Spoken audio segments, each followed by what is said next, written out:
Ryan, nice to chat. Good to have you aboard, pal. How you doing, okay? Hey, Chris. Good. How are you? Oh, nice to have you with us. I appreciate a first-time visit here.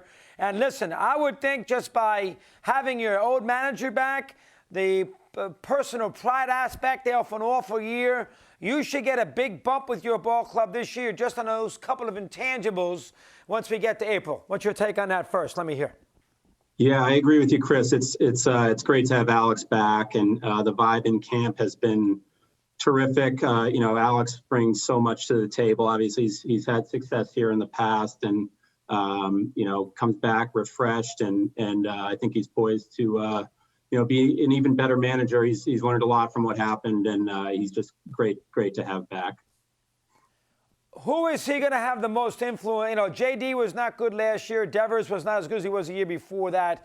They responded very well for him. Are you expecting more of a plus with Cora's return based on offense or something with the pitching department? What do you see there? Let me hear.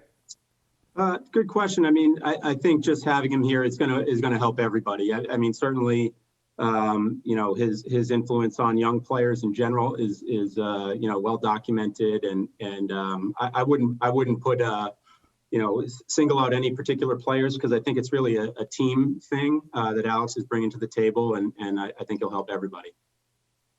All right, how about Dahlbach, the young kid? Showed you a lot of potential last year.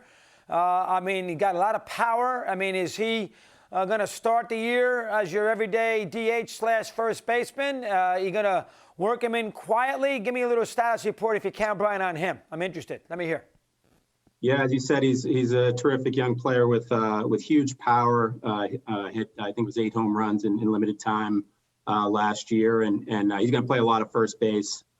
We think he's ready to carry a heavy load over there, and he also can play third base when we need him to fill in if Rafi needs a day off. But we're excited to have Dahlbach on the club.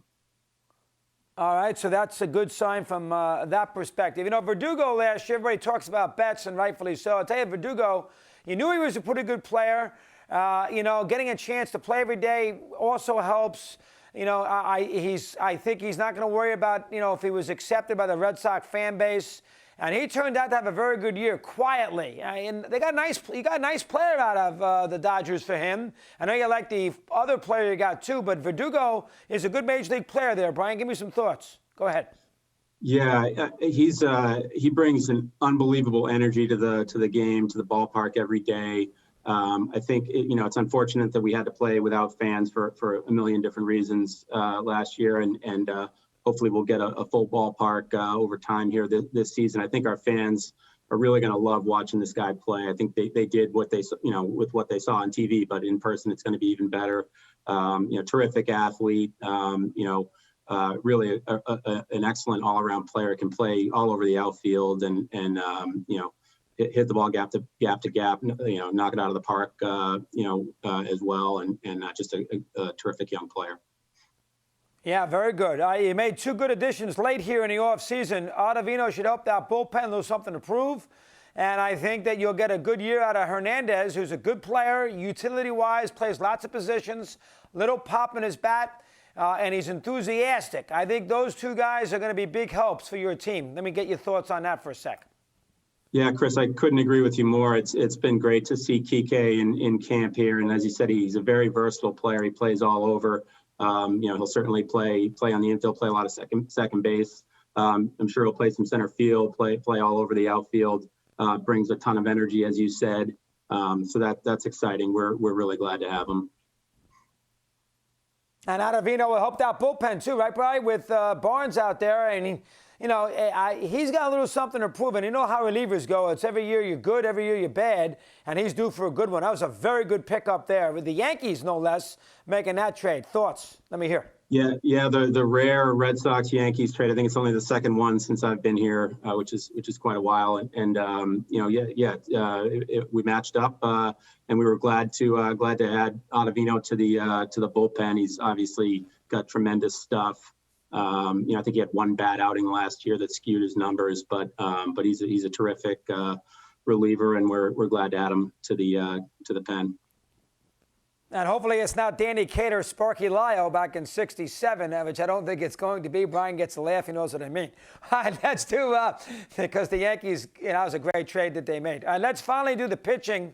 Listen, this is where I think the team's going to have to work hard here with the staff. Rodriguez will help, I understand that, but you got a lot of fingers crossing with starters 2 on down there, Brian. You need some good years, some people to be effective, and maybe even a return of sales sometime mid-year. Thoughts on your staff? Let me hear. Yeah, I think that's a fair assessment, and obviously, as you said, it's terrific that we have Eduardo Rodriguez back and healthy. He's actually pitching right now, just in the first inning here at JetBlue Park, and it's exciting to see him back out there in game action for the first time since last spring. And then Sale's gonna it's great to see him throwing out here in Fort Myers. He's not going to be ready to start the season, but certainly at some point he's going to be back to help us, which will of course be huge. But you're right, certainly with the Evaldi and Garrett Richards. We have Martin Perez and Nick Pivetta and some other guys that are competing for spots. It's not an established rotation that has consistently been able to be out there every 5 days. But there's a lot of talent there, and we think we're poised to be certainly a lot better than last year. I know that's a low bar because it was just not acceptable what happened last year. But we think we have a lot more depth this year, even in AAA. We'll be able to plug in when things do happen.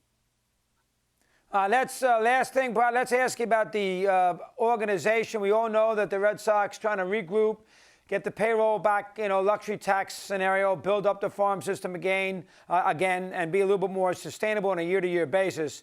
But you're doing it in Boston. You're not doing this in Kansas City. You're doing it in Boston, Massachusetts. They expect winning team. Belichick's gonna get booed off. They know how it works. They're down on Brad Stevens. And it's a tough town, and to be okay is not good enough.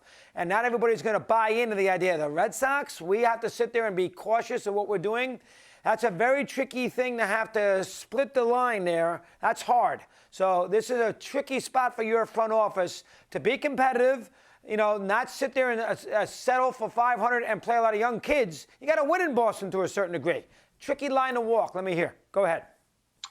Yeah, no, I think you're right. And our goal and our expectation is that we're going to be able to compete for the postseason, for a championship every year. And that, as you said, looking to build it in such a way that it's sustainable year after year.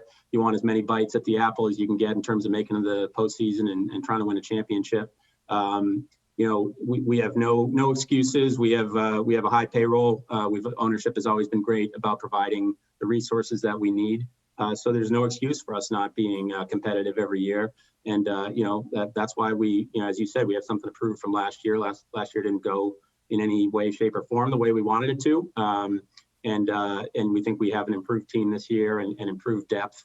We're under no illusion that it's going to be easy. We know there's some really good teams in our division. We have some work to do for sure, but we expect to be very competitive and have a chance to make it into the postseason. And over time, we expect to be competitive every year, and that's the goal. I'm sure something offbeat here. I watched it during the pandemic. I hadn't seen it when it originally came out. You studied Moscow. You love the Russian history and all those things. I got a funny feeling that Brian O'Halloran watched a little Americans on FX there, that great 6-season show. Do I have that read properly or not? Let me hear. You do. Good read, Chris. Yeah, love that show. Terrific show. But I am not an undercover. I'm not a deep cover KGB agent. Just in case you. In the Reagan administration. That would be one heck of a deep cover, though. Very good. Now you studied in Moscow, right? I mean, you have a great history of Moscow. Is that correct, Brian? Yeah, I lived over there for 3 years in Moscow, and then I was also in the Republic of Georgia for a couple of years. So yeah, I have a kind of different background before getting into baseball. And I hear Moscow is an incredible city to visit. Isn't that correct? Like, people wouldn't realize what a great city it is. Is that accurate? It is. It's a big city. It's I'm not going to compare it to New York because New York is unique, but it's a big city that never sleeps, and there's a lot of action there and really good people. it's a I wouldn't want to spend the whole winter there if you're going to choose a particular time to go. I wouldn't go in the winter, which is long, but it's a really nice city and good people. Great job there, Brian. I enjoyed it. Keep up the good work. Good luck. We'll get you again. Thanks for coming on. All right, Chris, thank you very much for having me.